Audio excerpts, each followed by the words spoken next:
nagpapasalamat kami sa ating mga employer na sumama ngayon dito sa ating serbisyo para magbigay nga ng pagkakataon sa ating mga manggagawa na makahanap ng trabaho na bagay sa kanilang kakayahan. Dahil po, isa sa pinakamalaking problema na hinaharap natin, handang-handa naman magtrabaho ang isang manggagawa, ngunit ang kanilang training ay hindi nagbabagay sa hinahanap ng ating mga employer. Kaya yun ang ginagawa po natin, nag-job matching po tayo. Ibig sabihin, kung ano yung bagay sa kanya, hinahanap natin yung trabaho at pinagkakasama natin.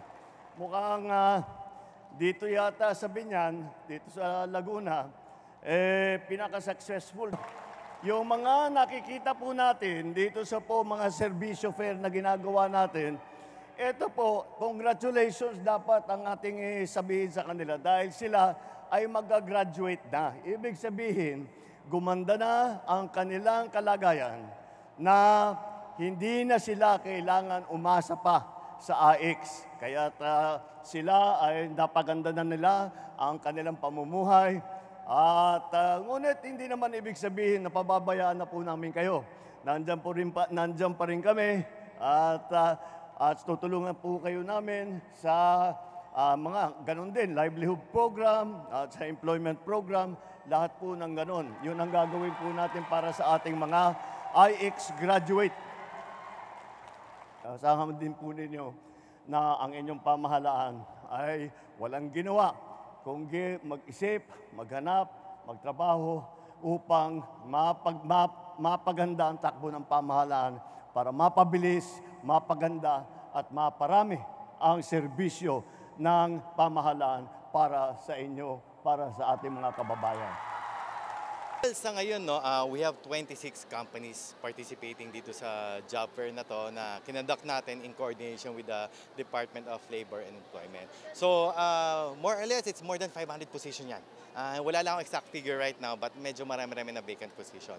And for the participant natin, we are expecting at least roughly 3,000 Pantawid beneficiaries from the province of Laguna. So, iba't ibang bayan po yan ang paggagalingan po nila. Primarily mga graduating, pero merong iba na medyo hindi pa graduating. But basically kasi ang gusto natin mangyari sa ating programa, bago sila makagraduate, napalakasan natin kakayahan nila, hindi lang sa kanilang pamilya, matugunan yung pangunahing pangangailangan sa pag-aaral at sa pangkalusugan ng mga bata.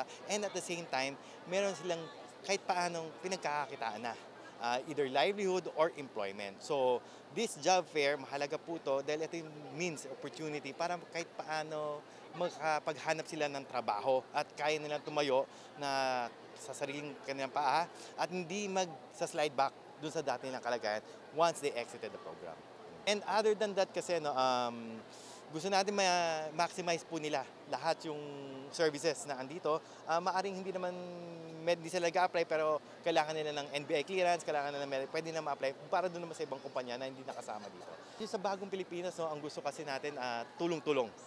Walang iwanan, bawat isa mahalaga. Okay, so bigyan natin equal opportunity, ilapit natin sa kanila hanggat maaari yung ating serbisyo para lahat sila maging productive partner natin, productive member of our society. If we don't provide this opportunity, they will always be dependent on us. They may think na binibigay lang natin, hindi. But other than those things, lalo na sa Pantawid, pinabago natin kanilang pananaw, pinapalakas natin kakayahan nila. Hindi lang bilang miyembro ng kanilang pamilya, kundi miyembro din ng ating mga komunidad. Nalaman ko po dahil sa parent leader po namin sa 4Ps. Sinabihan niya po kami na magkakaroon po ng job fair. Ako po ay may trabaho na as house helper. So ngayon, pumunta po ako dito para matanong ko na rin po yung MDR ko kasi wala pa po akong MDR at saka makapagpa-check up na rin po.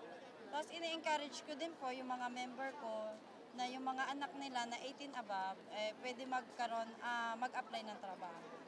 Malaking tulong po para sa amin.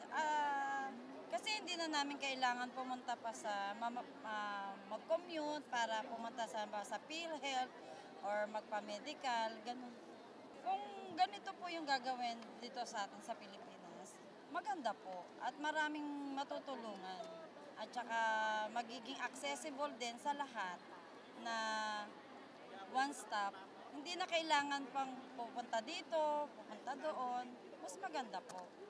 Pangulong BBM po, sana po ituloy-tuloy niya lang yung mga programa na ganito para naman po sa pangkalahatan, para sa buong Pilipinas. Nagpapasalamat po ako dahil nagkaroon po ng ganitong programa, si Pangulong BBM. Ayun po, salamat po. Bilang employer po, sobrang laking tulong ng job fair sa aming company. Bukod po sa napapadali na mahanap namin yung mga applicant na pwede sa company namin. Of course, madami din pong applicants na pwedeng mag-apply doon sa job hiring namin. Ang mga may pangako namin, once na ma-hire po sila, meron kami mga government benefits, kompleto po yan. And then, patuloy po namin inaalagaan yung health ng aming mga employees, actively communicating po sa kanila, sa kanilang mga concerns po regarding po sa kung ano po yung company concerns nila. Mensahe ko lang po kay President Bongbong Marcos, maraming salamat po sa ganitong programa po dahil marami tayong mga applicant na nabibigyan ng pag-asa na makahanap ng trabaho.